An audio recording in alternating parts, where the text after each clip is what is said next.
பூஜ்யாய ராகவேந்திராய சத்ய தர்மரதாய ச பஜதாம் கல்பவருக்ஷாய நமதாம் காமதேனுவே.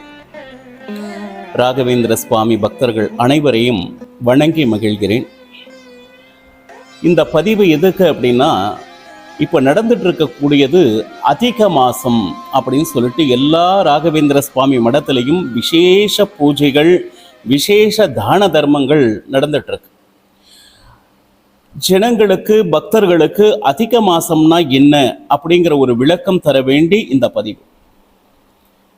காலச்சக்கரம் அப்படின்னு பார்த்தோம்னா, காலனாக இருப்பவன் சாக்ஷாத் பகவந்தன். இப்போ மாசம்ங்கிறோம், ஒரு வருஷங்கிறோம், சூரியனை மையமாக வைத்து கணக்கிடுவது அப்படின்னு ஒன்று இருக்கு. சந்திரனுடைய சுழற்சியை மையமாக வச்சு பார்க்கறதுன்னு ஒன்று இருக்கு. இந்த ரெண்டு சுழற்சிக்கும் ஒரு மாத கணக்கில் வித்தியாசம் வருது.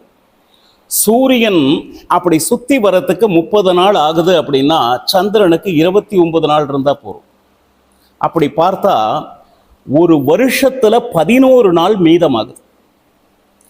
அப்படின்னா நியர்லி 3 இயர்ஸ், 2.25 வருஷம் கழிச்சு பார்த்தோம்னா, சந்திரனை கணக்கில் வச்சு பார்த்தோம்னா இன்னும் 1 மாசம் மீதம் இருக்கு. சூரியனை பொறுத்தவரையிலும் முடிஞ்சிடுது. அந்த எக்ஸ்ட்ராவா இருக்கக்கூடிய 1 மாசம், ஒவ்வொரு வருடத்துக்கு 11 நாள் அப்படின்னா 3 வருடத்துக்கு 33 நாள் வருது. அதனால தான் 2.25 வருஷத்துல 1 மாசம் அப்படின்னு சொல்லிட்டு அதுக்கு பேர் மழ மாசம் அப்படின்னு பேர். மழம்னா தோஷம் மிகுந்த மாசம் அப்படின்னு அர்த்தம். அதனால தான் அந்த மாசத்துல எந்த ஒரு நல்ல காரியமும் செய்ய மாட்டான். உதாரணத்துக்கு கல்யாணம், கிரகப்பிரவேசம், வீட்டில் நடக்கக்கூடிய சுப நிகழ்ச்சிகள் இந்த ஒரு மாசத்துல நடைபெறுவதில்லை. அப்ப என்னாச்சு, ஒவ்வொரு மாசத்துக்கும் அதனுடைய தேவதைகள் இருப்பாங்க. பகவான் கிட்ட பிரார்த்தனை பண்ணிச்சு, இந்த மழை மாசம் சுவாமி எல்லாரும் சேர்ந்து எந்த விதமான நல்ல சுப நிகழ்ச்சியும் நடக்காதபடி இந்த மாசம் ஆயிடுத்து, நீங்க தான் எனக்கு அனுகிரகம் பண்ணணும்னு மழை மாசம் பகவான் கிட்ட வேண்டுச்சு. வேண்டணும்னா, நீ கவலைப்படாதே, உன்னுடைய மாச நியாமகனாக நானே இருக்கேன் அப்படின்னு சொல்லிட்டு பகவானுடைய ரூபமா இருக்கக்கூடிய புருஷோத்தமனே இந்த மாதத்தினுடைய அதிபதி. நம்ம வீட்டு காரியம்தான் செய்யக்கூடாதே தவிர, இந்த ஒரு மாசத்துல நீங்க செய்யக்கூடிய ஒவ்வொரு தான தர்ம, நீங்க செய்யக்கூடிய அனைத்து சேவைகளுக்கும் அதீத பலன் கிடைக்கும். 33 மாசத்துக்கு ஒரு தடவை இங்க வர்றதுனால எந்த ஒரு காரியத்தையும் 33 தடவை சொல்லுங்கோ அப்படிங்கிறாங்க. உதாரணத்துக்கு இந்த ஒரு மாசத்துல என்னென்ன செய்யலாம் சார், இப்ப சொல்லியிருக்கீங்க 33 மாசத்துக்கு ஒரு தடவை வர்றது, அதுக்கு பேரு அதிகமா வர்றதுனால அதிக மாசம். மழை மாசம் இருந்தது, பகவானுடைய அனுகிரகத்தினால புருஷோத்தம மாசம் அப்படின்னு ஆயிடுச்சு. என்ன செய்யணும் சார் அப்படின்னா, ஒன்றும் இல்லைங்க சார், காலையில சூரிய உதயம் ஆகிறதுக்கு முன்னாடி ஸ்நானம் செஞ்சிடுறது. மற்ற மாசத்துல நீங்க எழுந்திருக்கிறது கொஞ்சம் முன்ன பின்ன லேட், அதை பத்தி கவலை இல்லை. இந்த ஒரு மாசத்துல ஒருவேளை 30 நாட்களும் சூரிய உதயத்திற்கு முன்னாடி ஸ்நானம் செஞ்சிட்டீங்கன்னா, இதுக்கு புராணத்துல என்ன சொல்றாங்கன்னா, 1000 ஜென்மங்கள்ல நீங்க எவ்வளவு பாபம் செஞ்சிருக்கீங்களோ அத்தனை பாபத்தையும் நீக்க வல்ல அந்த சக்தி சூரிய உதயத்துக்கு முன்னாடி நீங்க 1 மாசம் ஸ்நானம் செஞ்சா அந்த ஸ்நானத்துக்கு பலன் உண்டு அப்படின்னு சொல்றாங்க. பாருங்க, ஒரு தானம் தர்மம்னால நிறைய நம்ம செலவு செய்யணும் அப்படிங்கலாம், ஆனா 6 மணிக்கு குளிச்சிடணும் அப்படிங்கிறாங்க. இது எல்லாராலையும் ரொம்ப சுலபமா சொல்ல முடியும் இல்லை? காலையில எந்திரிச்சு சுவாமியனுக்கு தீபம் பத்த வைக்கிறோம், பகவானுடைய நாமத்தை சொல்லலாம். ஆனா இந்த ஒரு மாசம் ஒரு 33 தடவை அவனுடைய பேரை சொல்லுங்களேன். நீங்க டெய்லி ஸ்ரீ ராகவேந்திராய நமக 108 தடவை 1008 தடவை சொல்றவா இருக்கா. ஆனா நான் என்னுடைய ஒரு சின்ன ரெக்வஸ்ட், குறைந்த பட்சம் 33 முறை பகவானுடைய நாமத்தை நீங்க சொன்னீங்கன்னா அதற்கு உண்டான பலன் 33 மடங்கு அதிகமாகும் அப்படின்னு சொல்றாங்க.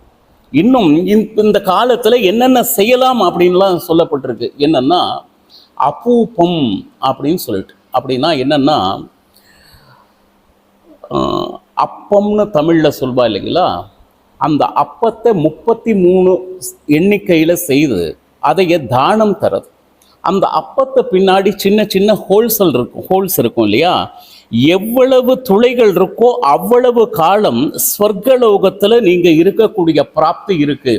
புராணத்துல இந்த அதிக மாசம் பத்தி ஏகப்பட்ட விஷயம் யார் யார் செய்திருக்கா, அதனால என்னென்ன பலன் இருந்துச்சு, அதை பத்தி மிக விரிவா சொல்லியிருக்கிறாங்க.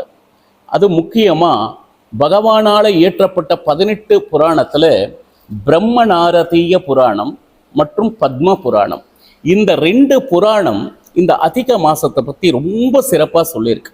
அதனால இந்த ஒரு மாசம் நீங்க பகவானுக்கு செய்யக்கூடிய ஒவ்வொரு சேவையும், அவருக்கு செய்யக்கூடிய அர்ச்சனை, அதுக்கு செய்யக்கூடிய தானம் தர்மங்கள், உங்க சக்திக்கு உட்பட்டு பாருங்க, 2 பேரை கூப்பிட்டு சாப்பாடு போடலாம். இது ஒரு மிகப்பெரிய தானம் தானே. சரி, என்கிட்ட கொஞ்சம் இருக்கு, வஸ்திர தானம் பண்ணலாம். ஒரு நல்ல வேஷ்டி ஒரு சேரை வாங்கிட்டு 2 சுமங்கலியை நம்ம வீட்டுக்கு அழைச்சு தானம் பண்ணலாம். அதே மாதிரி அப்பூப்பம்னு சொல்லியிருக்காங்க, அது விசேஷம், அது அப்பம் மாதிரி இருக்கக்கூடியது. மடத்துல சொன்னீங்கன்னா அதுக்கு என்ன கட்டணம் கட்டணமோ அவளே செஞ்சு கொடுப்பாங்க. நீங்க யாரை தம்பதிகள் அழைக்கிறீங்களோ அவங்களுக்கு தானம் செஞ்சா அதீத புண்ணியம் அப்படின்னு சொல்லியிருக்காங்க. இந்த ஒரு மாசத்தை இறைவனை அனைவரும் சேர்ந்து கொண்டாடக்கூடிய மாசம்னு வச்சுக்கோங்க. இது 5 வருஷத்துக்கு 2 மாசம் தான் நமக்கு கிடைக்கிறது ஆச்சுங்களா.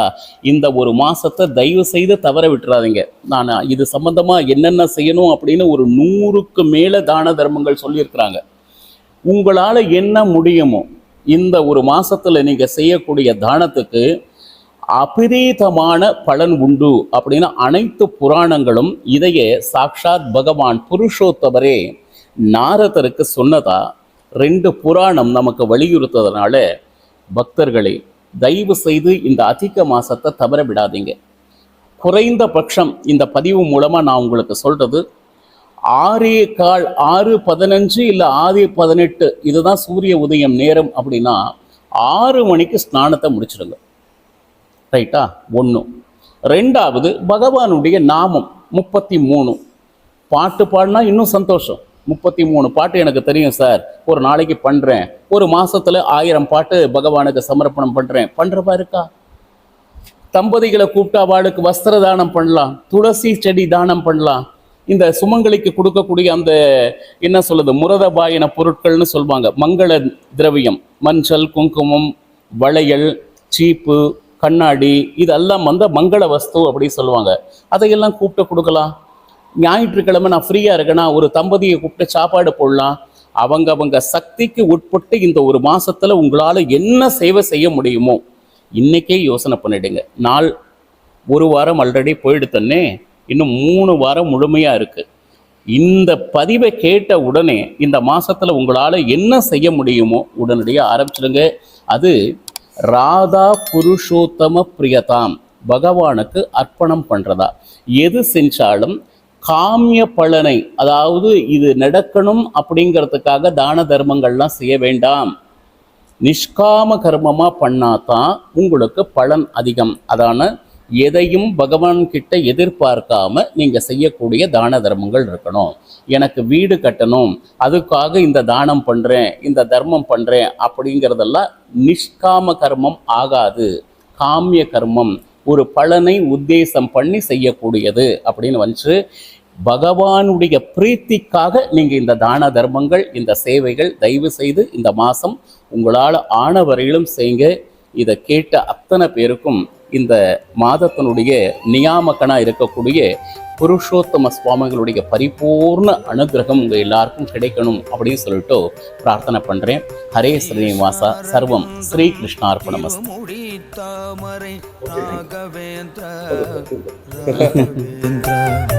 ஸ்ரீஷாரவிந்தம் திருமுடி தாமரை ராகவேந்திர ராகவேந்திர. முகாரவிந்தம் திருமுக தாமரை ராகவேந்திர ஸ்ரீ ராகவேந்திர. முகாரவிந்தம்